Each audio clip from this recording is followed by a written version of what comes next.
everybody. Welcome to Board Game Heaven. My name is Raymond, and I'm at Spiel 2022 at the Horrible Guild booth, together with Alessandro. Hello, everyone. Hey, good morning.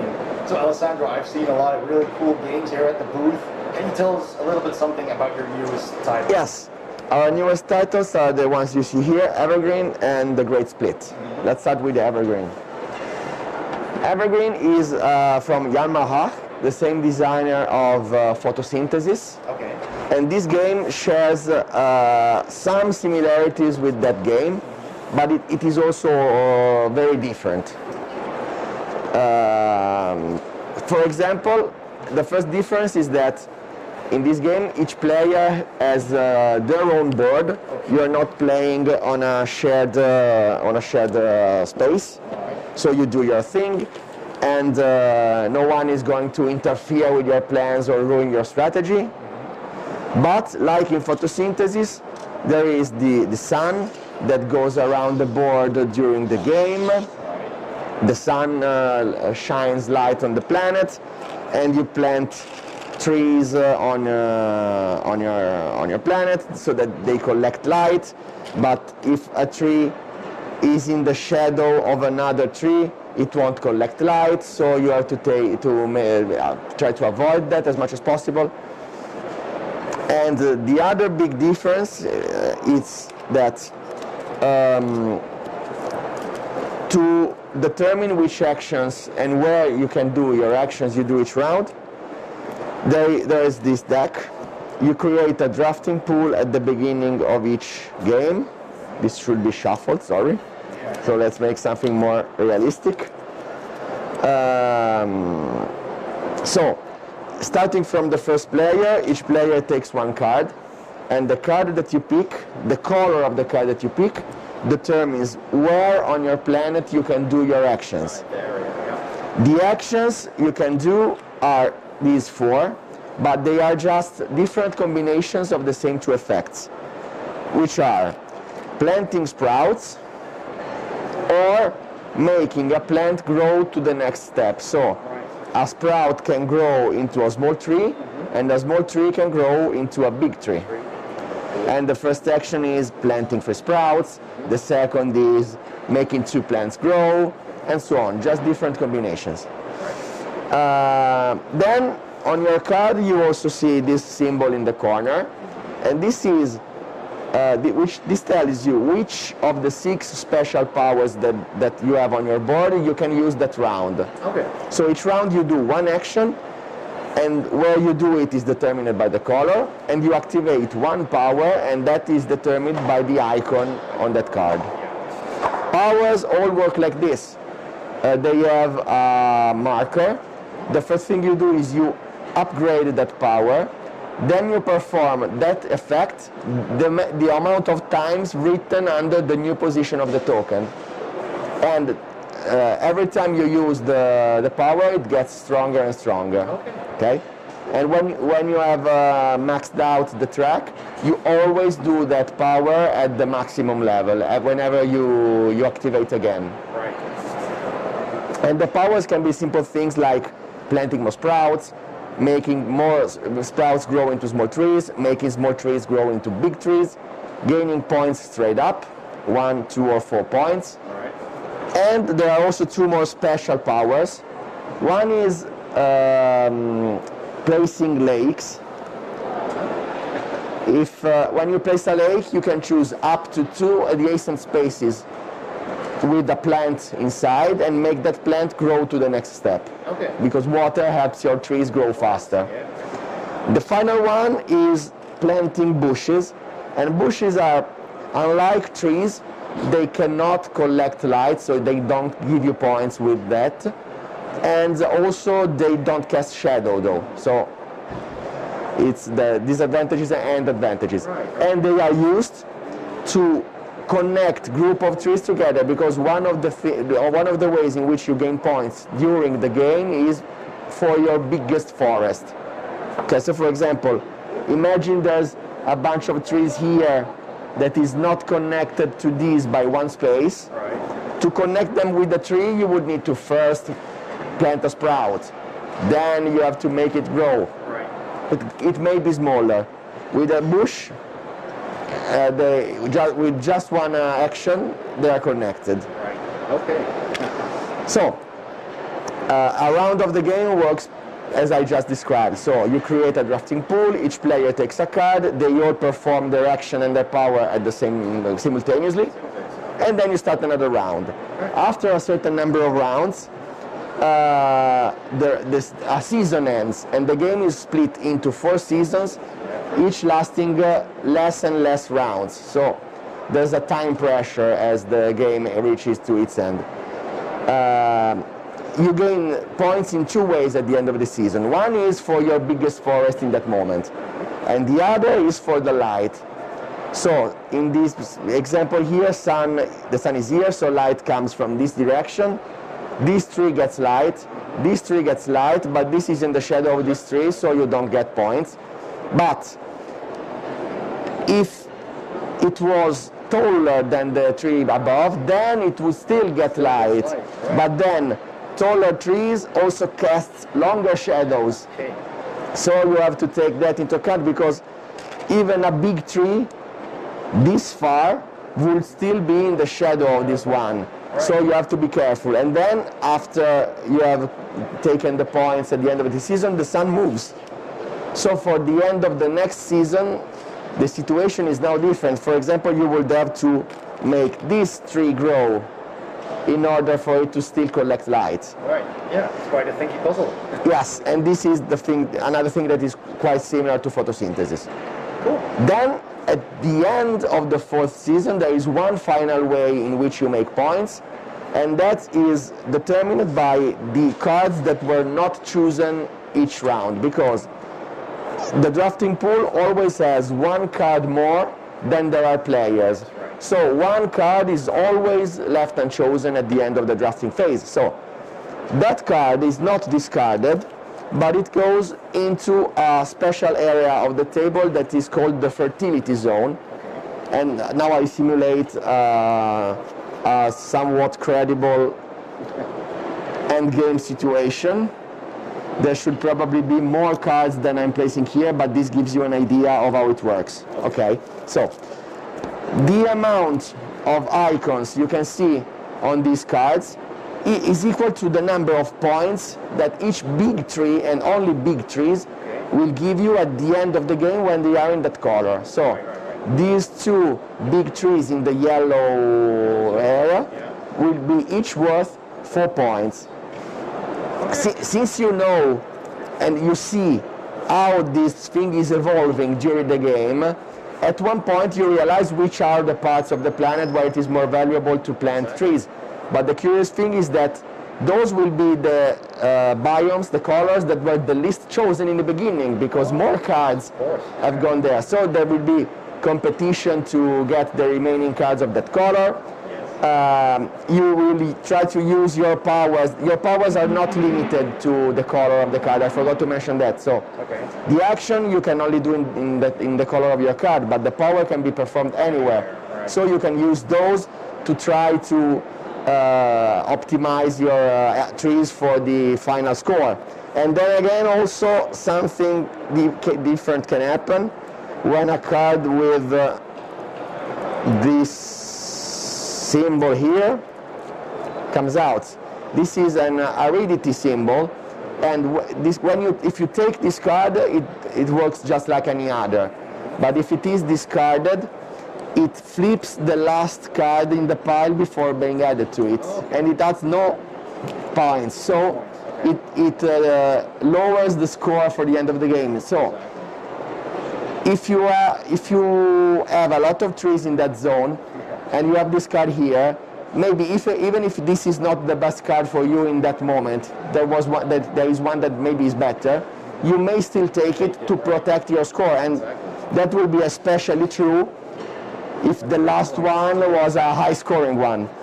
On the other hand, if you don't have many trees there, maybe you let it go through, because in that way you can hurt the score of another player. That's really cool. Thanks. And this is all the rules of the game, so it's quite simple, but as you have already started to maybe realize, there are a lot of intricacies in the system and a lot of strategic options and tactical decisions to take. Yeah, quite possibly. Oh, one other interesting thing is that also because of the theme of the game, we tried to move away from plastic as much as possible in the game. Yeah. And we have made a cooperation with Trees for the Future, which is one of those organizations that plants trees to offset the carbon emissions, and they also teach developing communities to how to make sustainable cultivations that can also be they are a business and good for the environment. So that's great. yes, there's nothing that you don't like in such a thing. So we supported them with a starting donation, even without knowing how many copies we would print of the game, and then we will reprint. With each reprint, we will keep donating to them to help their cause. I love hearing that. Yeah. All right. Thanks. All right, so your next game. Okay, our next game is The Great Split, which is also from Yarmarach, but also with Lorenzo Silva. They two together have made a lot of our games. They made Railroad Inc., The King's Dilemma, Soundbox, which is a game we made on Kickstarter like last year, and also the Dragon Castle. And The Great Split is a drafting game where you take the role of a rich collector of expensive stuff. The game can play up to 7 players, so each player will get one of these boards. The board represents your collection. The way you add stuff to your collection is through these cards here. There are 3 levels of cards, with higher level cards giving you more resources to add to your collection, but you start the game with level 1 cards. And each card shows you a varying number of icons showing you how many of what resource you can add to your collection if you play them. However, even if you start the game with 4 cards and then you draw 1 from a certain deck each round. So you start with 5, and before you can actually use them, you have to make an offer to one of the other players. So you take your cards, you split them in 2 parts. For example, in this situation, I have 2 ancient books and 1 gem, and a lot of points here. Okay. So yeah, stars are points. Okay. So maybe I split all points on one side. Oh, I see where you go. And resources on the other. Yeah. Then I put my stuff in my wallet. Yeah. I pass my wallet to the player to my right. At the same time, another player will be giving me their wallet from my left. Everybody opens the wallet, and now you have to make a choice. Exactly. Which side do you want to keep? Let's say that points are good, but I want to try to make more thanks to the various scoring mechanism that you'll see. So I take those, and I give these points back. Right. At the same time, I receive my wallet back with just half of the cards that I offered, but I did not choose which I am getting back. This is the cards that I can now add to my collection. So I would play the 2 cards and move my marker here. There's a lot of cubes color matching cubes that you can use. Okay, whatever, you get the idea. Yeah, so 1 green gem, and you move it, and so on. Oh, also your splitter card is a resource in itself, because you can use it as a wild card. You get 1 free advancement on any track each round, thanks to your splitter card. Then you draw another card. You look at if you have gone beyond the hand limit, and so if you do, you have to discard some cards. And then with those same cards that you just used, you make a new split and you start a new round. Okay?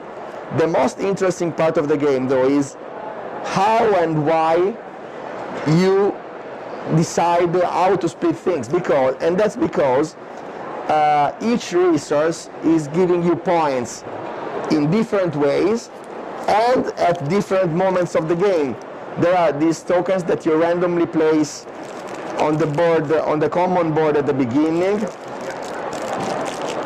So you know that, for example, in this situation, you would make points for books and gems after the third round, and then art pieces only after the fourth. Yeah, that's the same. So maybe in the beginning, everybody will be focusing on this. Yeah. And also, they score differently. For example, books, they are the most straightforward.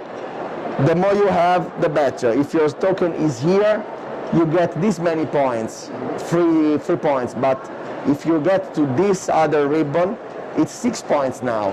Right. So this is the easiest one.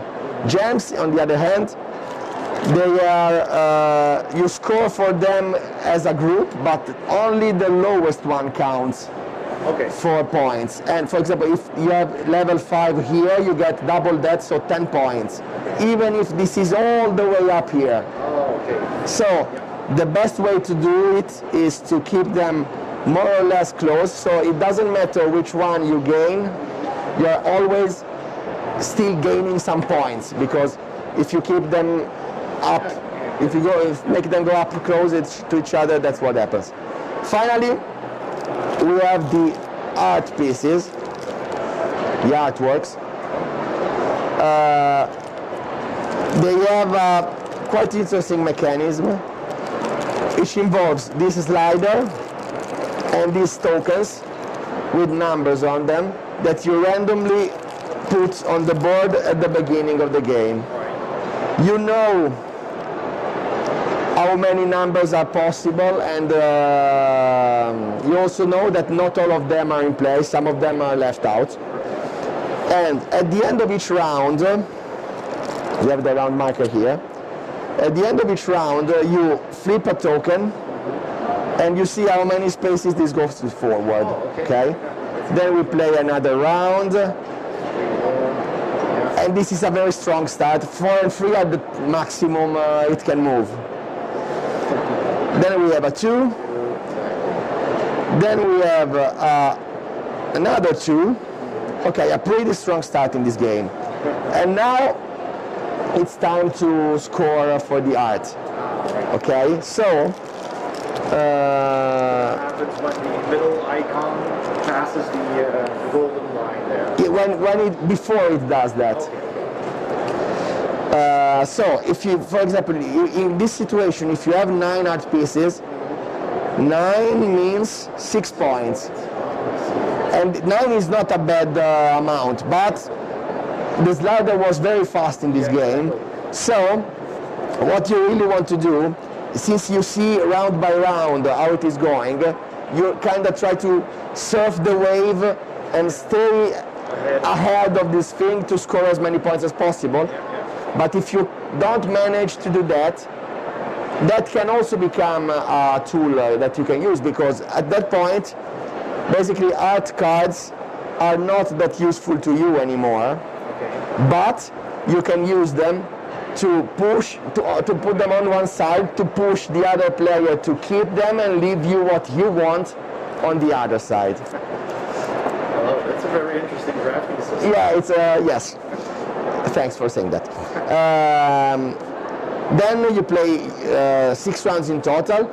After these mid-game scorings, you also make points for everything again at the end. Of course, you have more stuff now, hopefully at least. So you gain more points. And then there is also one final way in which you make points. That is with these seal tracks here below. They are linked, each one is linked to one of the resource tracks sharing the same color. Each seal track is tied to one of the resource tracks. And if you look at the tracks, the resource tracks, you see that there are also these icons inside. They are called the contract icons. And at the end of the game, each one of them is worth a number of points that depends on which ribbon on the seal track you have reached or passed. Okay. So, in this situation, if you have, let's say in the art, if you have 4 contract icons, and your token is here, each one of them is worth 2 points. Okay. If you gain just one more, each one of them becomes free. So it's actually a 4 points increase. So there is when you are in certain situations, you can gain a lot of points with just a very small advancement on those tracks. And also, the distribution of the contract icons is very, very different.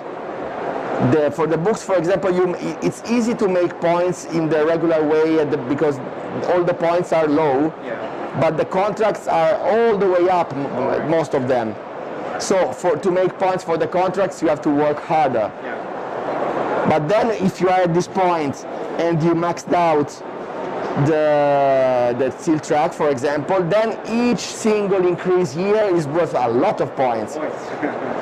On the other hand, blue gems have the contracts all low, so when you are at this point, it's not really that useful to go beyond unless you have a very high green track and you still want to keep them. So there is a lot of interacting things in the game that make decisions very interesting, and also you have always to keep in mind the kinds of offer that you are making to the other player to make the most points as possible. Because you can also see the other players' tableau. Yeah, exactly.